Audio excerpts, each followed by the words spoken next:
Hello everyone, this is Musa from Blender Dojo. So today we are going to talk about child abuse and childhood trauma in the series Dark. Keep in mind this has spoilers for season 3. I have seen the whole show.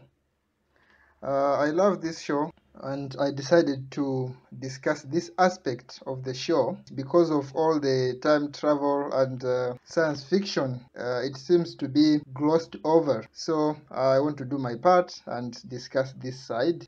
Keep in mind that I do some research. I am a medical student, so I know how these types of abuse and trauma can affect children until they are adults. So the way I will do this is character by character. Let's start with Katerina Nelson. So, as we know, Katerina is the principal of the high school. So, Katerina's abuse is especially from her mother, Helen Albers. Helen psychologically abuses Katerina. There's some verbal abuse, but mainly it's psychological abuse. Let's look at why Katerina is being mistreated by her mother. It seems like Katerina's mother originally didn't want a child. As you can see in season 3, Hannah, after getting pregnant, she goes to have an abortion. And right there, she meets young Helen, Katerina's mother. And what is Helen doing there? She is also pregnant. But as you can notice, she is very young, maybe a teenage pregnancy. And Helen wants to have an abortion, but changes her mind. So Katerina grows up to be a high school student. Her mother was abusive to Katerina. Katerina's mother didn't really want her, but something changed her mind. And this change of mind, let's be careful here, it can be temporary. The mother could change her mind in that moment, but once the child is born, starts feeling like the child is a burden or the child somehow destroyed her life, things like that. Alright, so another reason that I can see is that Helen has a sort of twisted sense of religion. It's hinted at when Helen finally kills Katerina. She says to her, "The devil sent you and I make you disappear." So language like that usually comes from extremists or people who misunderstand religion, unless your religion tells you that the devil sends someone and you have to get rid of them, which I don't think exists. So it seems like she's a religious person with a twisted understanding of what that religion means and quote some scripture or something from her religion to justify doing something so heinous. So let's look at the results of this abuse on Katerina. Katerina as a child becomes the bully of the school, especially with her boyfriend Ulrich. They bully some kids, they bully Regina. They thought they were justified in bullying some of the kids, but really there's no excuse. Alright, let's move on. Another effect, which is a deep buried fear of the abuser. Katerina actually fears her mother. This is apparent when she's older, and what she needs to do to get old Ulrich out of the psych ward is just to go to her mother and say, "Can I have your key?" Or somehow just get that key from her. The key card, I mean. But she goes there with a knife, okay? Why does she have a knife and tries to threaten her mother here? It's because she is afraid of her. Maybe she doesn't know it herself, but deep down, you can see there's a lot of fear. Some people thought that, well, it didn't make sense that you just want the key card. Why you gotta follow someone and threaten them with a knife? But this is because Katerina knows that this woman is not a reasonable person. This woman is scary. Katerina sort of struggles with her mother, and her mother starts hurting her. But as an older woman, this woman is the same age as her at this time because of the time travel. But Katerina yells out, "Mother, stop!" Because as a child, she didn't have any option to hit her mother back or defend herself. All she could do is maybe beg her mother to stop hitting her. And in this moment, we can see that she's perfectly able to fight or struggle with her mother, but she regresses back to "Mother, stop, mother, don't hate me." So on the surface, it seems that Katerina is able to handle herself, is assertive, but deep down, she still has a lot of fear for her mother. Alright, let's move on to Helge. So with Helge, we see another type of child abuse and maltreatment, which is lack of affection and lack of love. Helge's mother is very strict, is very cold, so there's certainly a lot of psychological abuse there. Helge's mother humiliates the child, pinches the child's ears, hits the child. So let's look at the cause. Why is Helge's mother mistreating Helge? Why is that? It seems that Helge is a product of rape. When Helge disappeared and Noah came around, Helge's mother tells Noah she actually prayed that God take Helge away from her. She asked God to take away the child because he is not Bernd's child. Bernd is her husband, and Helge is not born of love. Okay, so when a woman says, this child is not my husband's child and wasn't born of love, you can sort of assume that either there was an abusive affair or straight up some rape involved. Her mother behaves nicely to Helge after he went through some trauma, being hit on the head. When she saw that Helge is missing, she was worried, and when Helge shows back up, she kneels down to him. She speaks to him nicely. Of course, a few minutes later, when she finds out Helge is not speaking, she scolds him and regresses back to mistreating Helge. This short-lived kindness to Helge, to any child rather, is actually a problem. If someone mistreats a child and once that child gets sick, that child gets in a big problem, and you treat them nice in that time and then return back to your abusiveness later, this is harming the child because the child's brain is still developing. And what the child understands is that if I am in a problem, my mother or my father will love me. So this can lead to children fake illness or self-harm just to get your affection. Okay, and this might not be on a conscious level. All right, the kid's subconscious sort of internalizes these messages, these signals that you are giving the child. Alright, so this can lead also to the child not being able to protect themselves, not being able to instinctively protect themselves.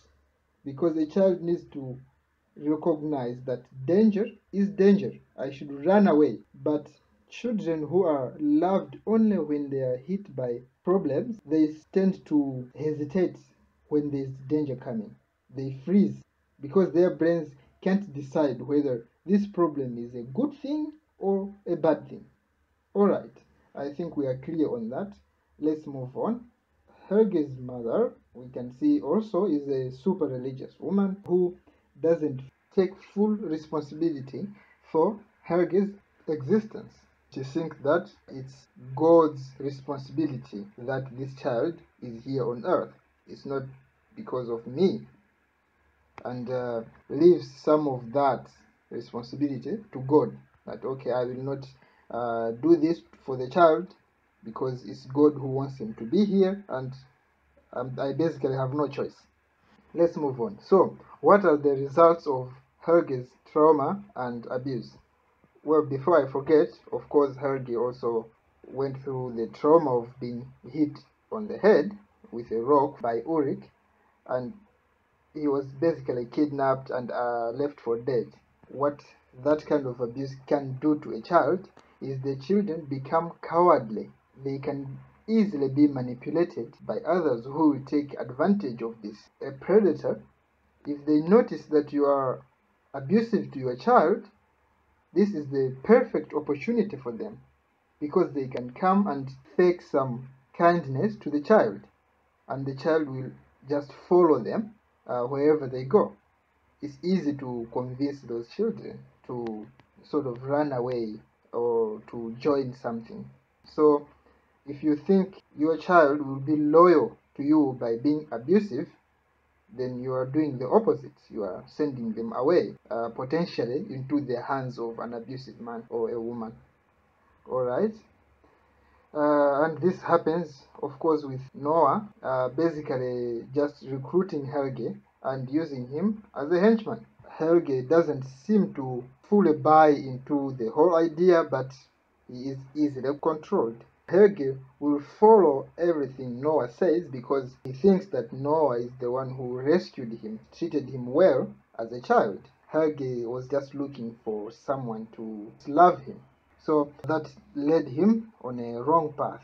Another thing we can see in Helge, his mental development doesn't seem to be fully there. Physically, he seems to be okay. He can work. He has a child in Peter. But mentally, he seems to be not fully developed, which when he gets older just turns into full-blown dementia. You can say maybe Helge has PTSD, or maybe it's just the time travel messing with his head, but he seems to relive some of his traumatic and more dramatic memories. When we look at Peter, his child, we can sort of see some traits of Helge's behavior, which I'm assuming Helge wasn't born with. It seems that he developed these behaviors because of his injuries, because of his abuse, but some of those traits seem to be present in his child Peter. Let's move on to Ulrich Nelson.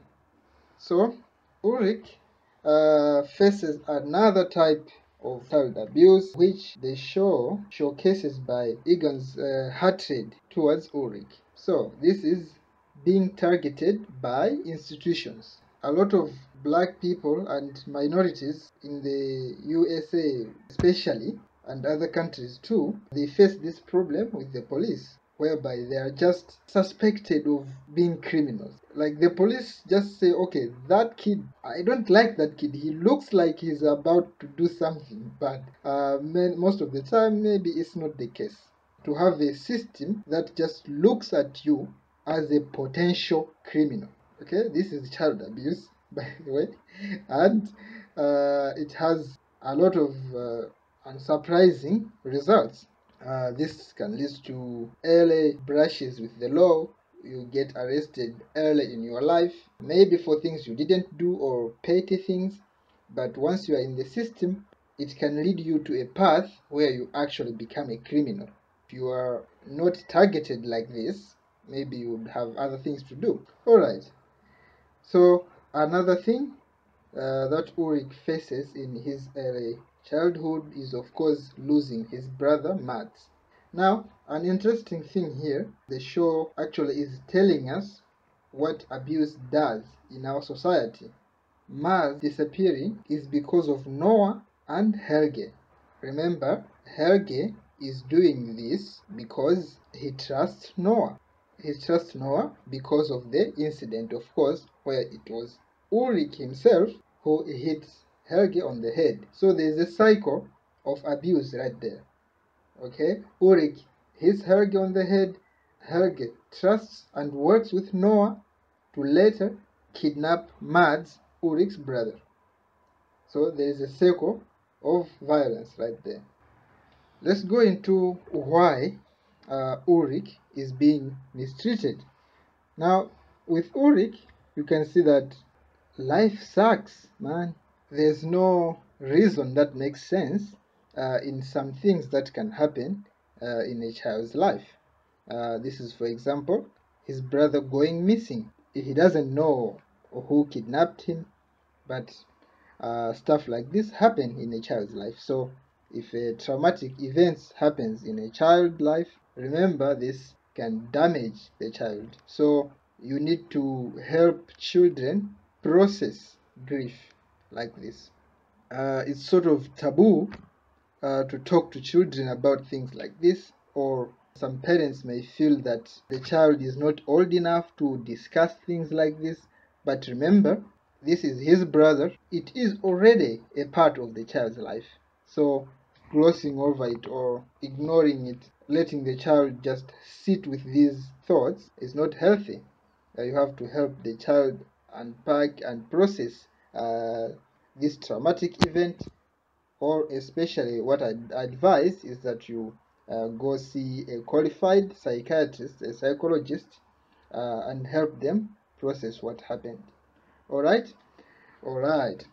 Another thing is some people just hate you for no reason. Here it seems to be to do with some satanic music and stuff like that. So remember, in society, some people just hate you for no good reason. Yeah, so you just have to support your children in situations like that. Okay, so what did Ulrich's abuse do to him? As a child, as we said, he was a bully actually. It seems Regina did not forgive him until until they were both adults with children. Some of those people who get bullied, they don't forget that. And just thank God that Regina is a nice, sweet person. Otherwise, this Ulrich wouldn't survive. All right. So another thing, of course, is because of his brother's disappearance and because of the desperation in his mind, the ends justify the means. He is willing to do very bad things just to get his brother back, even though he's not sure that he will get his brother back, even though he knows that what he's doing is actually worse than someone being kidnapped and disappearing. Alright, let's move on to Claudia. So Claudia, Egon's daughter, she also went through abuse in the way of emotionally unavailable parents. Her parents don't seem like bad people, but they seem very concerned with their own lives. They don't seem like they have enough emotional investment in Claudia. Claudia's father is busy with the police work, with having affairs, and later when his wife divorces him, he turns to the bottle and starts drinking. He's just looking at his own problems. He's forgetting that he has a daughter who needs him. Doris, Egon's wife, she is having an affair and later leaves. So let's look at the results of this, what this does to Claudia. If you remember in the series, it was Tronte actually who took Claudia's hand and said, "Let's go, leave him." Okay, so all these events leads to a mindset in Claudia that if I want to do something, I have to do it myself. I am in this world alone and I have to just focus on me, on myself. So she sort of develops this kind of self-centered mentality. I have to be tough for myself. People like this in the real world, they find it very hard to ask for help because they think that nobody owes me anything. I have to do what's right for me. So, once again, let's be careful on this point. This mindset actually can result into positive outcomes. For example, some people may study too much and achieve big things. But ultimately, this is a toxic and a bad mentality. Everyone, sometimes you need help from someone, and you might do well for yourself, but in that process, you could be hurting other people. It makes your vision narrow. You can't see what you're doing to other people because you think that, well, it's everyone for themselves, right? I do what I need, you do what you need. Why should I help you, or why should I ask you for help? So this is actually a bad thing. Another mindset is that you accept the things you had to do to survive your childhood trauma as normal, necessary even. So it makes you mistreat, abuse your own children. Not because you're a bad person, but because you think that what you had to do as a child and it helped you overcome your trauma, your children must do the same. But this is wrong because these children are not you, and the conditions are not the same. Your society, your family had no money, they had nothing, and you had to go and work as a child. At 15 years old, at 14 years old, at 13, you had to go and work and earn your own money and pay for your own school fees. All right? Now you got out of that poverty. Now that you have children, you think that the children must also, at age 10 and 11, go to work and earn their own money, which is just totally wrong. For you, it was correct. You needed to do that because that was the situation. But now, your situation is different. It doesn't mean that if your child doesn't work until 18, until 24, it doesn't mean they will be a failure. Many of the successful people didn't work until they finished school. Their parents paid for them. It doesn't mean they will be a spoiled child. No, there are other factors involved. It doesn't mean they will be lazy. No. Of course, you have to give the children some chores to sort of teach them a work ethic. But if your child, let's say, was born with a lazy body, some children, they are fragile. They can't do hard physical work, you know. You can lead that child a different path. Maybe you can help them gain skills as a tailor, gain skills with a computer, gain skills with a guitar. You don't have to force the child into physical labor just because physical labor saved you in your own time, in your own childhood. That's what was available back then. Now the world is different. You have to really understand why you are putting these obligations on your children. Let's move on. In the show, we can see that Claudia's daughter Regina is sort of a soft person, is a nice person, she's different from Claudia, but Claudia has a disdain of Regina as a child because she thinks this child is too soft, this child doesn't push, this child doesn't comb her hair. How will she succeed in this cruel world? But she was actually harming herself too because she was missing out on a good time with Regina. As we can see, they started having a good relationship for a short while. Then Claudia disappears to do her time traveling stuff. She comes back into Regina's life and finds that Regina has cancer. So they just have maybe just some months of a good relationship. If she had been just nice and accepted Regina, they could have had nice life up until then. Maybe she was like 15 or 16. 16 years of a good life missed once Claudia accepts that, okay, I will just love my daughter the way she is. Life hits and Claudia goes away. Comes back, your daughter is sick. Okay, so remember, if you think, okay, I will treat my child better when they have a degree, when they start earning their own money, when they straighten their lives, quote unquote, you might just be robbing yourself of a good time with your loved one. All right, let's move on to Michael Connell.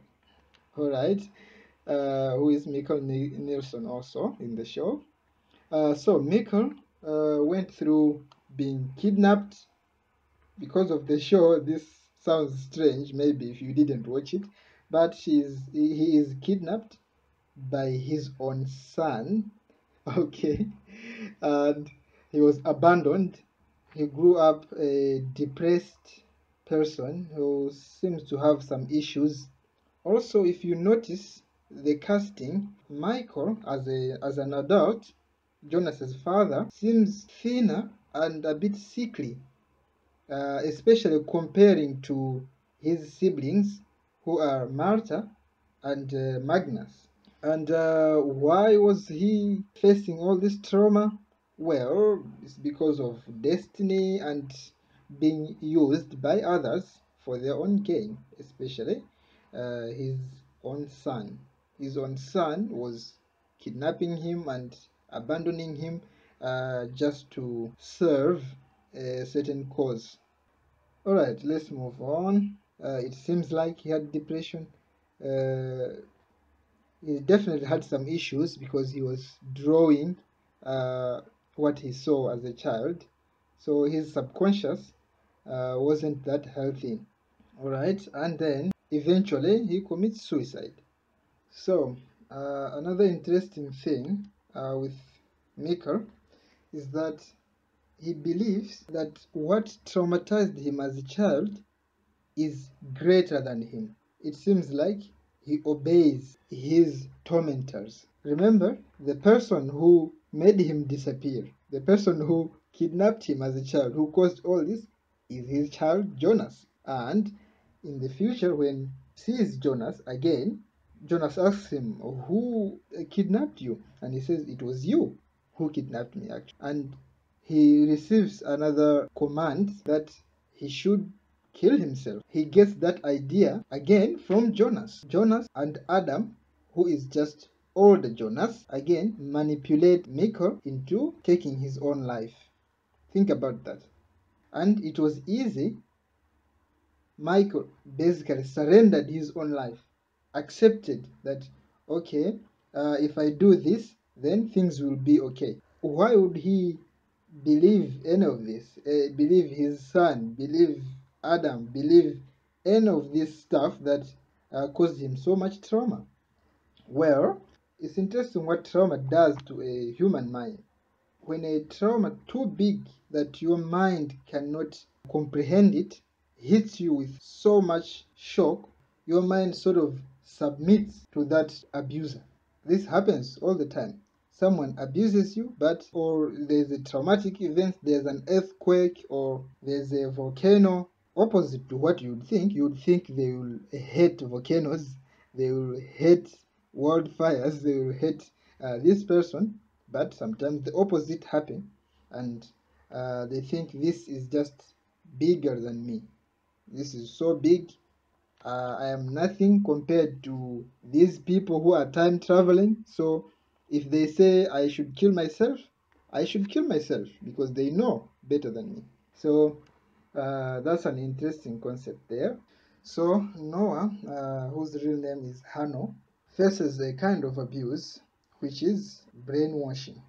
Right? This can be religious brainwashing, and it can be into other concepts. All right.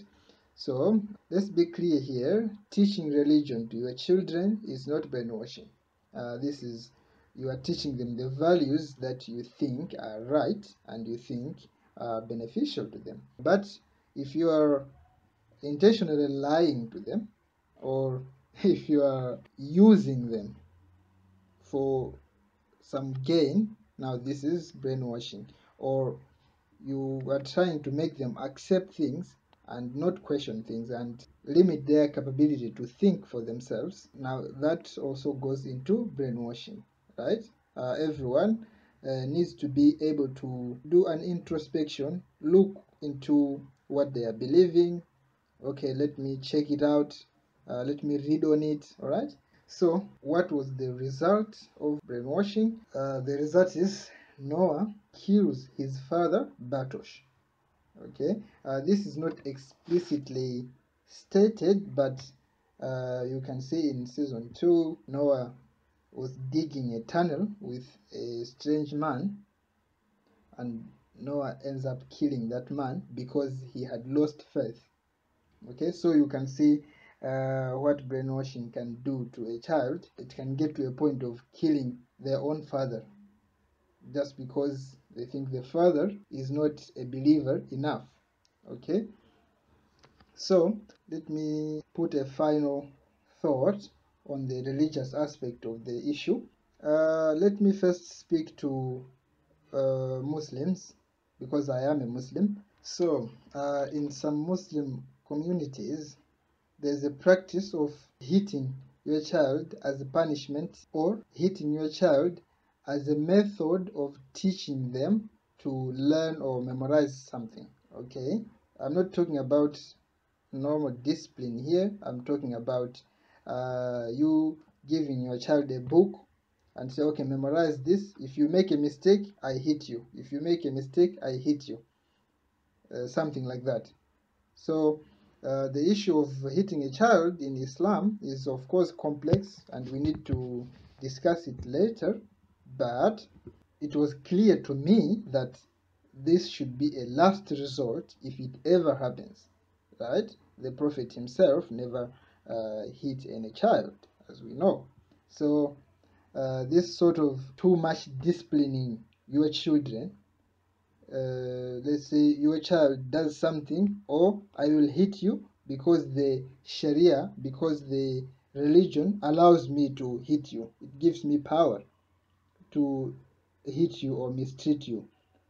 That is wrong, selfish, and hypocritical because you, as a parent, you are not infallible. You have mistakes also. Have you ever stolen anything? If you, as a parent, has ever stolen something or taken something without permission, you need first to go to the doctor, amputate your own hand, okay, cut your own hand before you use religion to hit your child. If you think Sharia allows you to hit your child, then look into your own past. If you ever committed adultery, stone yourself to death first before you hit a child because the Sharia commands you to do so. Okay? Look into your own life. How many mistakes have you made, and do you want to be punished by the laws of the Sharia in this moment? I will wait. If you want to, if you can do that, then go ahead. But this hypocritical thought pattern that, okay, I can do this because of that, and you forget your own mistakes, is totally wrong. All right? And this is what drives many of the youth away from Islam. Many of the women question Islam because of the violence of their husbands and their families and their fathers, who do that and show the religion as a motivation, as an enabler. All right? The true religion is merciful. The true religion is kind. The true religion is love. You cannot abuse, you cannot mistreat someone and claim that religion made me do so. It is yourself. All right? So the issue remains of how to discipline a child without using any form of violence, without abusing them. And this is what you need to learn as a parent. I'm not a counselor to teach you how to parent, but you need to learn how to parent, right? You are not a policeman that, okay, I will just punish this child when they do wrong, and I will not kiss them when they do great, and they will just turn out to be good. No. Make sure if you discipline your child when they do something wrong, you also reward them when they do something right, so that the child understands that you don't hate them. They understand to not fear you. All right? Yeah. So that rant is over. Okay. Let me just say something extra before we finish stuff up. is that this issue of child abuse is difficult to talk about because of several reasons. One reason is that the speaker is afraid that if I speak about child abuse, people will assume that I myself was abused as a child, all right, which in my case is not true. Another thing, they think, okay, people will assume that if I speak that some women, some mothers are bad mothers, people will assume that I mean my own mother is a bad mother. Again, which is not true. These are my studies and observations that we are talking about here. Okay. Another thing is that children essentially are children. They don't have the confidence to go and complain about the abuse. So a lot of abuse is just buried. A lot of societies think that if you are a parent, you own that child. But let me be clear, you don't own your child. Your child is a gift to you.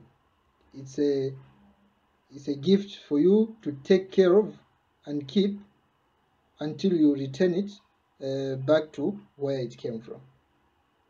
Think of it like that. If I come here and say, okay, hold on to this material for me and take care of it, I will come back for it.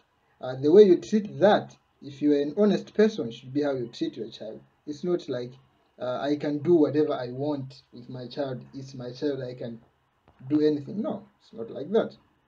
Your responsibility is to take care of the child. That's why we have a lot of movements, feminist movements, we have Black Lives Matter movements, we have movements against what? Against worker rights, against these rights. But children rights don't have a lot of movements, and a lot of the abuse goes unmentioned because the children themselves, they trust the parents, they fear the parents, they think their whole world is this parent. Even if he is abusive, it is better than no parent. So because of that thinking in children, it makes it hard for us to get enough data and to attack this problem, right? So most of us, we will see a child being abused and we will say, okay, let me not interfere in someone's own life. But this is a human being, you need to interfere. The way if you saw a woman being hit by her husband, if you would interfere in that situation, if you see a child being hit by her mother, you also need to interfere, right? Violence is just violence. There is no justified violence. As far as I'm concerned, no violence is justified. All right. Um, that's it, guys. Thank you for listening in. Uh, I'll see you another time. This is Musa from Blender Dojo.